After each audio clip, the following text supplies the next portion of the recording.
Nepal premier league की अगर यहाँ पर बात करें, जो कि एनपीएल नेपाल का खुद का ऑफिशियल जो पहला यहाँ पर अगर आप देखें एडिशन था नेपाल प्रीमियर लीग का, जिसे कैन ने कहीं ना कहीं ऑर्गेनाइज करवाया और सारे सब इन्वॉल्व थे कि प्लेयर्स वगैरह ओवरसीज प्लेयर्स को लेकर। तो जो पहला एक सीजन लीग का गया, ये फाइनली अब कंप्लीट हुआ। जी हाँ, 30 नवंबर से ये लीग शुरू हुई थी और बात करें 21 दिसंबर तक ये चली। 21 दिसंबर को इसका फाइनल, जो कि कल यहाँ पर इसका फाइनल जो है वो खेला गया। और ओवरऑल लीग्स की अगर बात करें तो ये लीग किस तरह से घटी है, ये लीग हिट रही है या फिर फ्लॉप रही है या फिर कैसी रही है, ठंडी रही है, बिलो एवरेज रही है, एवरेज रही है, किस तरीके की रही है, इस वीडियो में जानने की कोशिश करते हैं। और सबसे इंपॉर्टेंट बात देखिए, ये जो नेपाल प्रीमियर लीग है ये फाइनेंशियली कितनी हिट रही है, कितनी फ्लॉप रही है, ये जानने के लिए आपको दूसरी जगह की तरफ टर्नओवर करना पड़ेगा। ये आपको कैन है, ऑर्गेनाइजर्स हैं, फ्रेंचाइज हैं या जो ट्रेजर वगैरह है, वो लोग जब इस पे डिटेल खोलकर बात करेंगे, पहले तो इतना खोलकर बात भी नहीं करते, फाइनेंशियल चीजें अगर बात करें तो वो ज्यादा बेटर बता पाएंगे। लेकिन क्रिकेट की जहां तक बात है,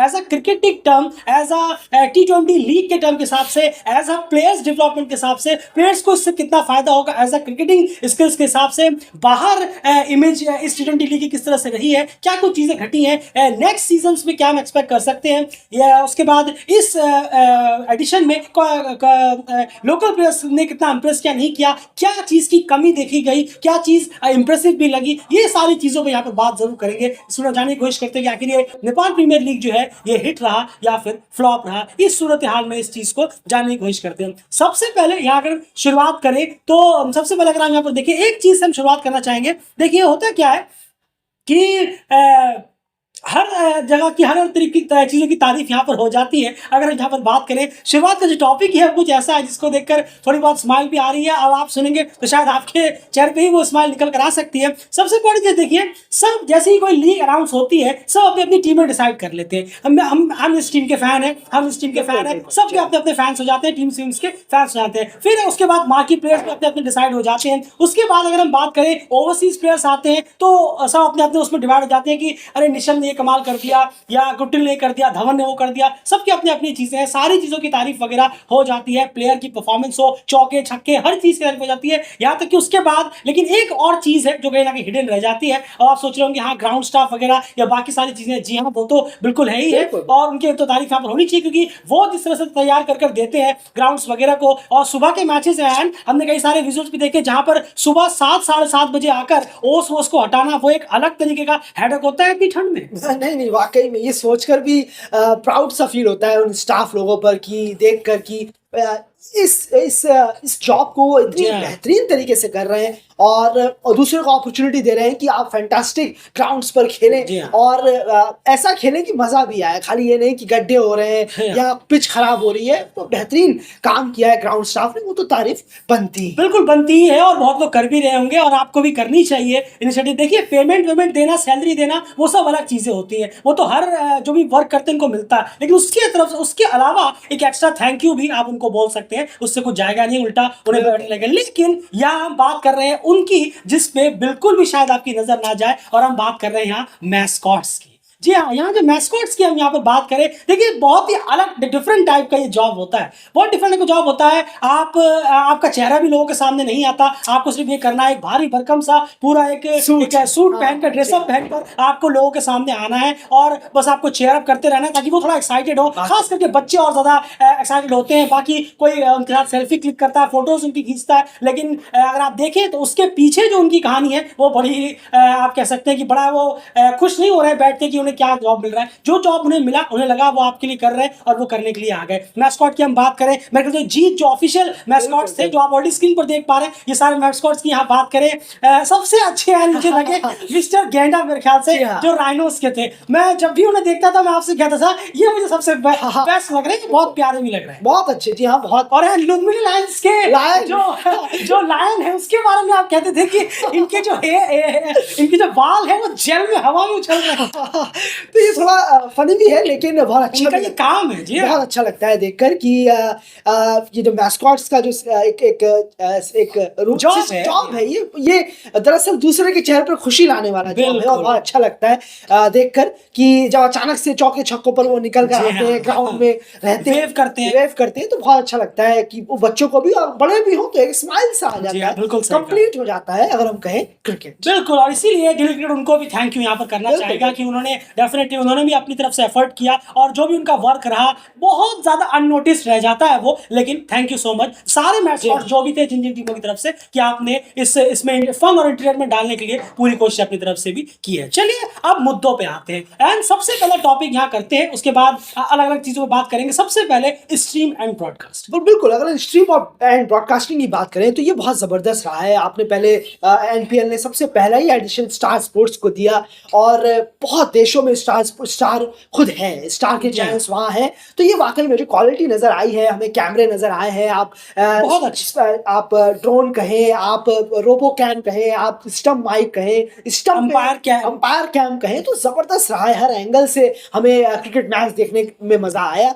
और अगर प्लेयर्स से जो टॉक हुई है वो भी शानदार रहा है। पहले एडिशन में इतना कुछ मिलना ये वाकई में एक एसोसिएट लीग के लिए ये कमाल का है, बहुत आउटस्टैंडिंग है। बिना किसी बड़े बाहर के मदद लिए, जी हाँ मदद लिए, कोई बाहर की ओनरशिप यहाँ आई नहीं है, उसके बिना आपने ये इतना बड़ा संभाला है। एनपीएल ने इतना लाजवाब काम किया है। स्ट्रीमिंग को लेकर बहुत अच्छी क्वालिटी रही, या स्कोर कार्ड आना, समरी आना प्रॉपर वे में, वरना हम कुछ टेस्ट नेशनों में भी देखते हैं कि समरी और स्कोर कार्ड उड़ा ही देते हैं। तो ये एक बहुत अच्छा रहा, देखने में भी मजा आया। स्ट्रीमिंग और ब्रॉडकास्टिंग भी बहुत कमाल की रही, क्योंकि स्टार चैनल दुनिया में कई जगह पर है, तो आपकी जो रीच है वो भी कई जगह पर पहुंची। बिल्कुल सही है, बिल्कुल पहुंची है, इसमें कोई दरार नहीं। यहाँ तक स्ट्रीमिंग की बात है वो भी काफी शानदार रही। एक चीज मैं इसमें ऐड करना चाहूंगा, एक पावर प्ले खत्म होने के बाद उस पावर प्ले में क्या कुछ घटा उसका हाईलाइट, 10 ओवर कंप्लीट होने के बाद एक छोटा सा हाईलाइट, 20 ओवर कंप्लीट होने के बाद स्कोर कार्ड देने के बाद एक इनिंग का हाईलाइट, ये सारी चीजें प्रोवाइड कराना, इससे भी आप नजरअंदाज नहीं कर सकते, सॉरी। और ये भी काफी ज्यादा बेहतर रहा है। तो स्ट्रीमिंग और ब्रॉडकास्टिंग में अलग अलग कैमरा एंगल्स के लिहाज से बहुत ही बेहतर रहा। फुल सेटिस्फैक्शन यहाँ पर हमें रहा है, वही हम आपके सामने प्रेजेंट कर रहे हैं कि हमें कोई दिक्कत नहीं आई है स्ट्रीमिंग और ब्रॉडकास्टिंग में भी। और हमें नहीं आई है तो बहुत ज्यादा हैरानी होगी किसी को भी नहीं, क्योंकि हम ऑलरेडी बाहर से देख रहे हैं, तो सारी चीजें यहाँ बेटर रही है। खैर उसके बाद अगर यहाँ पर नेक्स्ट चीज की यहाँ पर बात की जाए यार, अब बात करते हैं 5 जो चीजें जो बहुत बेहतरीन रही इस एनपीएल में, और कुछ ऐसी चीजें जो हम एक्सपेक्ट करेंगे अगले एनपीएल से कि ये चीजें ठीक हो या और बेहतर हो। पहले 5 चीजें जो बहुत बेहतरीन रही। पॉइंट नंबर 1, सबसे पहले तो ऑब्वियसली फैंस, जिस तरीके के फैंस आए हैं स्टेडियमों में, आप देखिए वीकेंड्स पर, वीकडेज में, वो कमाल के रहे हैं। ये बहुत इंपॉर्टेंट होता है, बहुत ज्यादा। लीग है, लीग में अगर फैंस ही नहीं होंगे, टिकट ही अगर नहीं बिकेगी, पब्लिक नहीं आएगी, तो किसके लिए लीग हो रही है? फिर तो वो शायद फिक्सिंग और बैटिंग वालों के लिए लीग हो रही होगी बाहर से। तो यहाँ पर हमें वो चीज देखने को मिली है। फैंस आ रहे हैं, देखने के लिए आ रहे हैं स्टेडियम्स पर, तो ये आपके लिए ही लीग है, आपके लिए कराई गई है, और क्रिकेटर्स जो है उनके लिए कराई गई। तो इसके मजे भी खूब लिए हैं फैंस ने स्टेडियम्स पर आकर, अब वो हमें दिखा भी है। तो बहुत जो क्राउड रहा है वो इमेंस रहा है, और इतना इमेंस रहा है कि कभी कभी कुछ विवाद भी हो गया था शुरुआत में जब पहला मैच हुआ, लेकिन उसके बाद वापस फैंस समझे और फैंस ने पेशेंस भी दिखाया और डिसिप्लिन भी दिखाया, और बहुत बड़ी तादाद में लोग देखने भी आए और खूब मजा भी आया। बिल्कुल सही कहा, क्राउड बहुत इंपॉर्टेंट होता है, इसलिए सबसे पहले हमने पॉइंट रखा कि बेस्ट थिंग थी वो क्राउड। वीकेंड्स में तो था ही था, खचाखच भरा हुआ, लेकिन वीकडेज में भी काफी ज्यादा मात्रा में 60 to 70% मात्रा में हमें जो ऑडियंस है वो अच्छी गई। 50 से नीचे कभी नहीं गया, 50% 50, 60, 70, और विकेट्स में तो फिर आप सोच लीजिए छप्पर फाड़ कहते हैं वही बॉडीज देखने को। तो क्राउड बहुत ही शानदार रहा, ये बहुत इंपॉर्टेंट। जैसे मैंने कहा, जो खाली ग्राउंडों में लीग हो जाती है उन सब में धंधा चलता है बैटिंग का और दूसरी चीजों का, वो इसीलिए वो चीजें लीगें चलती रहती, क्योंकि अरे पब्लिक ना है, छोड़ो यार, बस क्यों उन्हें ग्रास रूट ग्रोथ की कोई जरूरत नहीं है, उन्हें सिर्फ पैसे गर्म करने हैं, ब्लैक मनी को वाइट करना है, उस तरह से वो चली जा रही है। Second topic, competitive matches. ये बहुत अच्छा रहा, कंपेटिटिव मैचेस रहे हैं, इसमें कोई दरार नहीं है। हमें एक आध दो दिन बाद कुछ ना कुछ बहुत इंटरेस्टिंग और कंपेटिटिव गेम्स देखने को मिले कुछ ज्यादातर, और 70-80% मैचेस की तादाद वो रही है जहां पर 15 ओवर तक मैच में टीम जो है वो पूरी तरह से बनी हुई थी, उसके बाद लास्ट में कुछ हेर फेर हुए, तो फिर डेफिनेटली कंपेटिटिव मैचेस हमें देखने को मिले। ऐसे बहुत ज्यादा एक तरफा भी नहीं मिले और बहुत ज्यादा वो भी नहीं मिले, तो कंपेटिटिव मैचेस हमें देखने को जरूर मिले हैं। बहुत बोरिंग टाइप का जो कहते हैं वो क्रिकेट देखने में हमें यह नहीं मिला। एंड पॉइंट नंबर 3, बिल्कुल सिटिंग अरेंजमेंट। जी हाँ, और जो बैठने के जो एरिया, न्यू अरेंजमेंट्स लगाए गए थे, और वीआईपी सेक्शन में बिल्कुल बहुत अलग किया गया। इतने से ग्राउंड पर जो हम देखे, इतना कोई बड़ा कोई ग्राउंड यहाँ है नहीं, यहाँ कोई अलग अलग सिटिंग नहीं है, लेकिन जो ब्रेल लगाया गया, सीट्स अलग की गई, उसके बाद आप कहें जो आप ग्रिल होते हैं, जी हाँ ग्रिल लगाए गए। अगर हम देखें जालियां जिसे कहते हैं, अगर आप समझ रहे जी हैं, वो लगाए गए, तो थोड़ा अलग किया गया है। इसी एक ग्राउंड को पर्टिकुलर अलग अलग शेप में बांटा गया, सेक्शन में बांटा गया। सेक्शन में बांटा गया, वो बहुत अच्छा लगा। और वीआईपी एरियाज को थोड़ा बढ़ाया गया, वो काफी अच्छा था। तो सीटिंग अरेंजमेंट में काफी कुछ नया नजर आया, बजाय एक वही हमें एक ही टाइप का देखने में कुछ अलग अलग सीटें, कुछ अलग अलग अरेंजमेंट्स, जो कि अच्छी नेपाल प्रीमियर लीग के ऑर्गेनाइजर्स ने की। बिल्कुल। चौथे पॉइंट की आप बात करते हैं, वो है हेल्दी पिचेस। जी हाँ, यहाँ पर कोई दो राय नहीं है। यहाँ पर बीच में अगर आप देखें, शुरुआत में 10-15 मैचेस तक काफी पिच जो है काफी अच्छा, बीच में हमें एक आध मैचेस में 2-3 मैचेस में थोड़ी सी स्लो ही यहाँ पर नजर आई, थोड़ी सी रुक कर गेंदें आई, लेकिन उसके बाद फिर से यहाँ पर एक अच्छी पिच हमें देखने को मिली, अच्छे स्कोर्स हमें वापस से लगते हुए नजर आए। तो ओवरऑल अगर आप देखेंगे, एक आप इंस्टेंस को छोड़ते, तो ओवरऑल अगर आप देखेंगे तो कलेक्टिवली हमें यहाँ पर अच्छे जो पिचेस हैं, वहां पर हेल्थी पिचेस जो हमें देखने को मिली है। वो इसीलिए भी कि आपको ये देखना पड़ेगा कि एक ही दिन में 2-2 मैचेस हो रहे हैं और बीच में ब्रेक नहीं है, बहुत लंबे दिनों बाद एक ब्रेक पड़ता है। तो उस लिहाज से आपको यहाँ पर देना पड़ेगा कि नहीं, अच्छी खासी हेल्थी पिचेस थी। शुरू में 2-3 मैचेस में दिक्कत हुई थी, और वो हमने मुद्दा उठाया भी था, लेकिन उसके बाद फिर से वापस हमें अच्छा देखने को मिली है। तो ओवरऑल अगर आप नंबर्स देखेंगे तो 10 में से 7 नंबर्स आप पिचेस को दे सकते हैं। तो अच्छी पिचेस रही, ये देखते हुए कि रेगुलर मैचेस हो रहे हैं और 2-2 मैचेस हो रहे हैं और T20 क्रिकेट हो रहा है, जहां बहुत कुछ घट जाता है 40 ओवर के मैच में। एंड पॉइंट नंबर 5, ये आप ही समझाइए, क्योंकि ये आप ही ने मुझे बताया था और इसके बारे में डिस्कस भी हमने की थी। बहुत इंपॉर्टेंट पॉइंट। नहीं, जरूर देखिए, ये फोटो दरअसल ब्राउज करते करते अचानक सामने आ गई थी कि कोई बात कर रहे थे कि जो स्मॉल सेलर्स हैं, अगर हम जो बाहर दरअसल स्टेडियम के बाहर जो बेच रहे हैं, अगर हम कहें छोटे मोटे स्टॉल लगाकर सामान बेच रहे हैं, आम लोग खाने की चीजें हैं, हेलमेट रखने की जगह है, पार्किंग है, और खासकर छोटे छोटे स्टॉल्स हैं डिफरेंट टाइप के, वो दरअसल स्टेडियमों के बाहर ताक के तौर पर इस्तेमाल किए जाते हैं।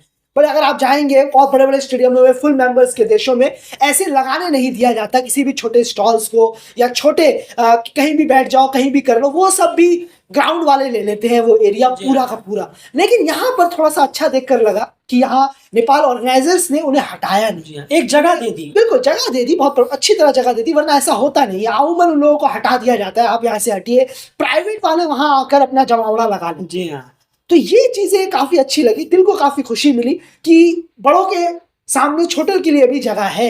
यहाँ कहीं ऐसा नहीं है कि उनको बिल्कुल दरकिनार कर दिया जाए, जरूरत उनको भी है। लीग के वजह से अगर किसी और को भी खुशी मिल जाए तो इसमें बुरा क्या है? जी हाँ, और ये बुरा तो नहीं, बिल्कुल, और ये मिलता भी है यार। बिल्कुल, ये एक लीग सिर्फ क्रिकेटर्स के लिए नहीं है, बस बहुत सारी चीजों के लिए, टूरिज्म से लेकर छोटे छोटे जो सेलर्स है उन लोगों को लेकर बहुत सारी चीजें, जो ग्राउंड में भी जो आप देखेंगे, मेरे ख्याल से कुछ सेलर्स हैं जो ग्राउंड में भी मैचेस के बाद जो प्लेयर माफी फैंस के बीच में कुछ ना कुछ बेचते रहते हैं, उन लोगों के लिए बहुत प्रॉफिटेबल होता है। कभी आप प्लेयर्स या अपने आपको कैमरे में देखने से आपको अगर टाइम फुर्सत मिल जाए तो आप उन सेलर्स के चेहरे पे भी देख सकते हैं, उनके चेहरे पे आपको अलग खुशी नजर आएगी। डेली क्रिकेट ने मैचेस में उसी बीच में देखने की कोशिश की, बहुत अच्छा किया है ये जो लगा। एक साइकिल में भी एक फोटो आई थी, जो साइकिल में कुछ बेचते हुए नजर आए थे वहां लीग के बाहर, स्टेडियम के बाहर, तो वो बहुत अच्छा लगा कि इन्हें हटाया नहीं जाता। वरना कार से कुछ लोग आते हैं तो उन्हें वो दाग सा लगता है कि ये दाग वाली सबको हटाओ, बड़ी बड़ी दुकानें लाओ, स्टॉल्स, बड़े बड़े कैंटीन बनाओ, ये बनाओ। तो ये सब और न्यूज आई भी है हमारे कान में, हम भी कई शहरों में इंडिया के जा चुके हैं, स्टेडियम में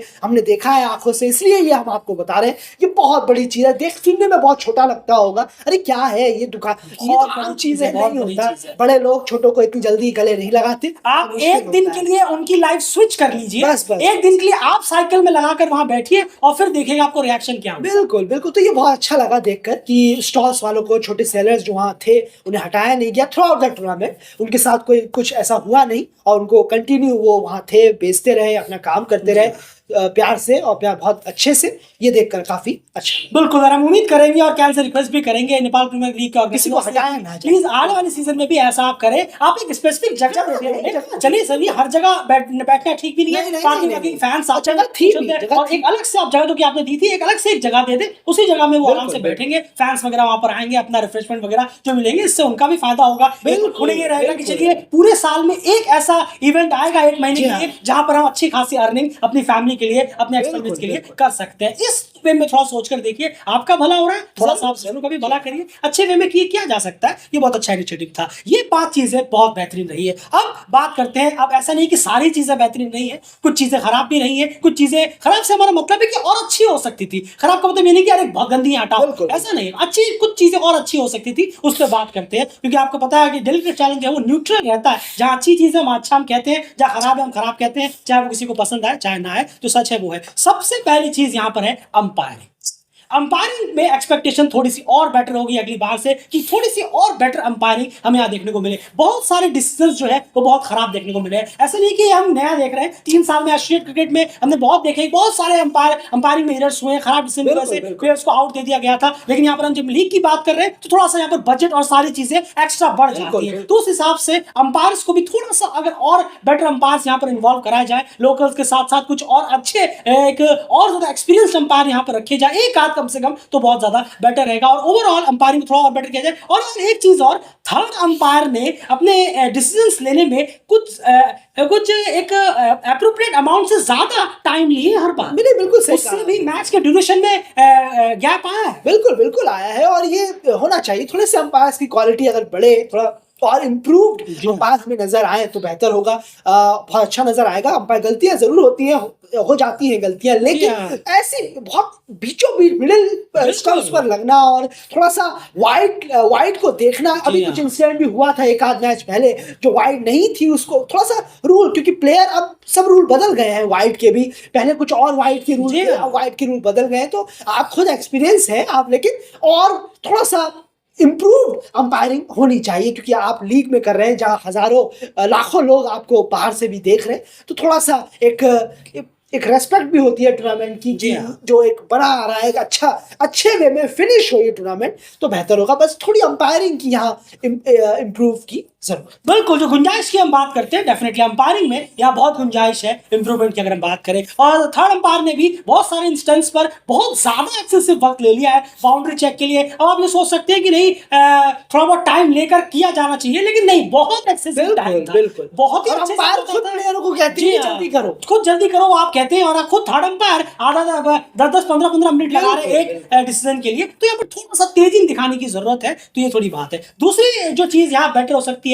वो है शेड्यूल, बहुत जरूरी, ये बहुत ही जरूरी है। बल्कि से पहला पॉइंट पे रखेंगे, दूसरे पे अंपायर रखेंगे, शेड्यूलिंग को थोड़ा सा और बेटर करिए। क्योंकि देखिए लगातार मैचेस हुए हैं पर डे, कई बार हमने देखा एक टीम जो शाम को 5 बजे खेल रहा है, लुम्बिनी लायंस का तो पूरा नहीं भाग रहा है, शाम को 5 बजे वो खेल के गए, सुबह 8:30 बजे वापस से ग्राउंड, बहुत गलत है। मतलब नींद उनकी पूरी भी नहीं हुई कि उसको फिर से उनको ट्रेनिंग कर सुबह फिर मैचेस खेलने हैं। और बहुत सारी टीमों के साथ ऐसा हुआ है। तो शेड्यूलिंग देखिए, फैंस को बहुत मजा आएगा, फैंस के लिए अक्सर आप देखिए अरे बहुत अच्छा हुआ यार, अच्छा तो हुआ, चलिए ठीक है, लेकिन आप जरा प्लेयर के बारे में भी सोचिए, जो क्रिकेटर्स हैं उनके बारे में सोचिए, उनकी बॉडी जवाब दी जाती है, ओवरसीज प्लेयर्स भी यहाँ पर होते हैं, तो थोड़ा सा हेक्टिक शेड्यूल होता है। इसी बीच में खुदा ना खास्ता अगर किसी की इंजरी हो जाती और एक इंपॉर्टेंट प्लेयर टीम से बाहर हो जाता, तो फिर टीम जो है, जैसे कि अनिल शाह को आप देख लीजिए, रीजन अलग रहे हो लेकिन इंजरी तो उनको हुई ना, लेकिन कितने इंपॉर्टेंट वक्त पे हुई। तो ये सोचने वाली बात यहाँ पर हो जाती है कि शेड्यूलिंग को थोड़ा सा और ढीला किया जाए, या तो आप फ्लेक्सिबल बनाया जाए, हर 2 दिन बाद 1 दिन का रेस्ट, ये सबसे बेस्ट शेड्यूलिंग रहेगी।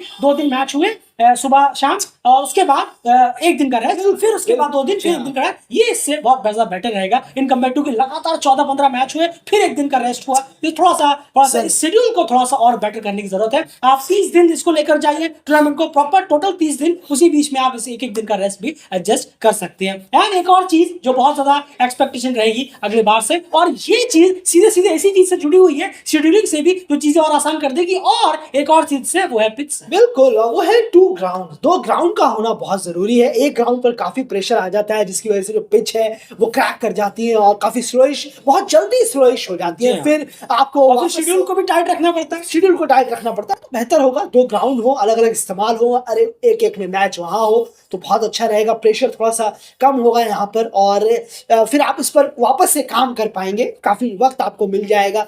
बजाय अगर एक ही ग्राउंड पे 2 मैच है तो पिच पर काम करने पर अगले दिन तक वक्त नहीं मिलता, लेकिन अगर एक मैच होंगे एक पिच पर, तो आपको शायद थोड़ा सा वक्त मिलेगा एक दिन का, कि आप पिच पर काम कर सके। तो 2 ग्राउंड होना बहुत जरूरी है, वापस एक ही जगह पर बार बार होने के बिल्कुल सही कहा। तो अब 11 महीने हैं, अगर इसे तैयार किया जाए तो बहुत बेहतर रहेगा। एक्सपेक्टेशन हमारी यही 3 यहाँ पर रहेंगी। अब कुछ परफॉर्मेंसेस की यहाँ पर बात कर लेते हैं एट द एंड। अगर आप देखिए ओवरऑल तो जो अपने परफॉर्मेंसेस यहाँ पर देखी है, कल हमने आपको बताया, कल जो आपको बताया था कि टॉप 10 जो अनकैप्ड प्लेयर्स और माफ कीजिएगा अनकैप्ड बैट्समैन और बॉलर्स का परफॉर्मेंस हमने आपके सामने रखा था। वो सिर्फ स्टार्स नंबर्स आपके सामने हमने रखे थे, लेकिन यहाँ पर अगर हम ओवरऑल देखें तो ओवरऑल हमें यहाँ पर डेफिनेटली स्पिन डिपार्टमेंट में बहुत ज्यादा फ्यूचर जो है ब्राइट और पोटेंशियल नजर आता है, इसमें कोई दोहराई नहीं है। स्पिन डिपार्टमेंट में बहुत सारे अच्छे अच्छे ऑप्शंस जो है डोमेस्टिक में भी और नेपाल के पास यहाँ पर निकल कर आते हैं। वो हमने देखा किस तरह से विपिन शर्मा ने यहाँ पर इंप्रेस किया, बाकी बॉलर्स ने भी यहाँ पर स्टेप अप किया है। अगर आप ओवरऑल बॉलिंग यूनिट को देखेंगे, किशोर महातो ने कुछ सेक्शंस में अच्छा किया, वो तो खैर इंटरनेशनल डेब्यू कर चुके थे, अच्छे पेसर हो सकते थे। उसके बाद ओवरऑल अगर आप देखेंगे तो बेटर रहा। नरेंद्र शाह ने यहाँ पर बहुत ज्यादा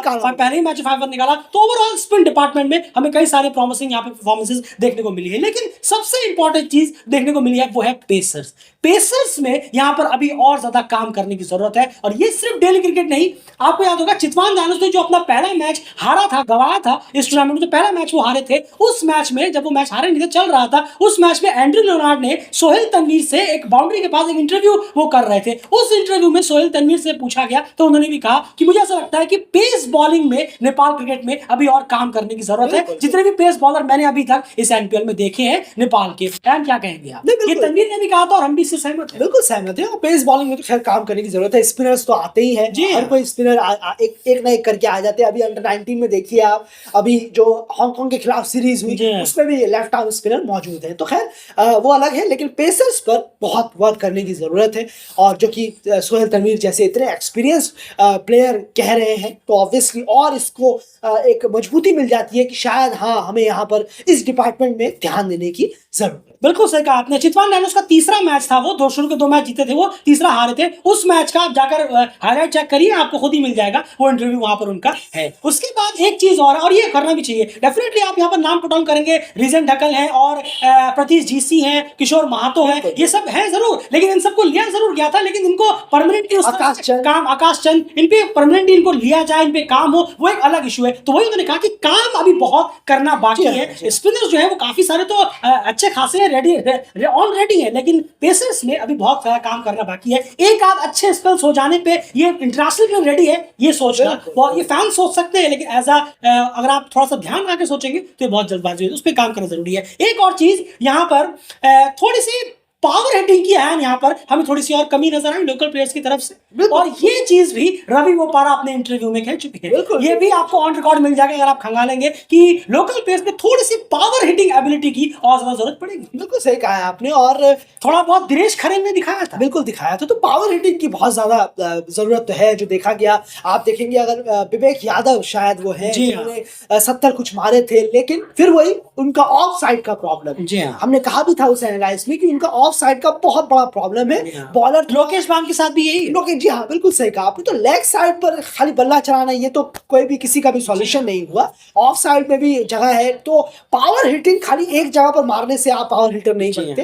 ग्राउंड के चारों ओर आपके कैसे खेल रहे हैं, क्या आपके सामने सर्कमस्टेंस बने हुए हैं, उसके अकॉर्डिंग आप कैसा खेल रहे हैं, तो आप पावर हिटर जरूर कहलाएंगे। लेकिन काम होगा तो सब निकल कर आ सकते हैं, पावर हिटर भी आ सकते हैं, पेस बॉलर भी आ सकते हैं, लेकिन देखना होगा कि कितना काम होता है या नहीं।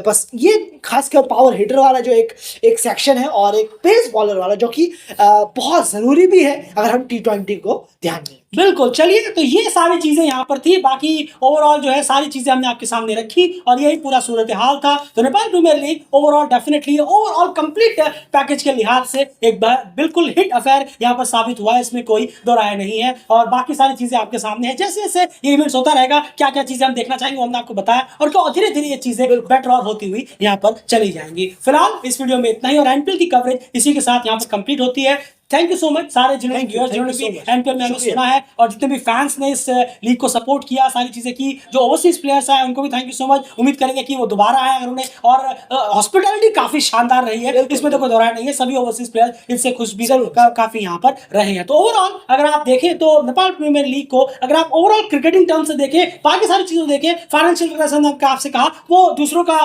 डिपार्टमेंट है, वो आपको बता पाएंगे, लेकिन ओवरऑल टर्म पर अगर आप देखें तो 10 में से कम यहाँ पर आप 7 7.5 या 8 मार्क्स इस एनपीएल को दे सकते हैं। पहले एडिशन को देखते हुए ये काफी अच्छा होस्ट यहाँ पर कराया गया एनपीएल को सारे सूरत हाल में। फिलहाल इस वीडियो में इतना ही। एनपीएल की कवरेज हमारी यहीं पर इसी वीडियो के साथ कंप्लीट होती है। बने रहिए डेली क्रिकेट चैनल के साथ, क्योंकि एशियन क्रिकेट की सारी अपडेट्स, एनालिसिस, वीडियो सब कुछ आपको यहाँ पर टाइम टू टाइम लगातार मिलता रहेगा। चैनल को सब्सक्राइब करिए और हाँ, वीडियो को शेयर जरूर करिए अगर आपको हमारा ये honest review Nepal premier league first edition पे पसंद आया हो।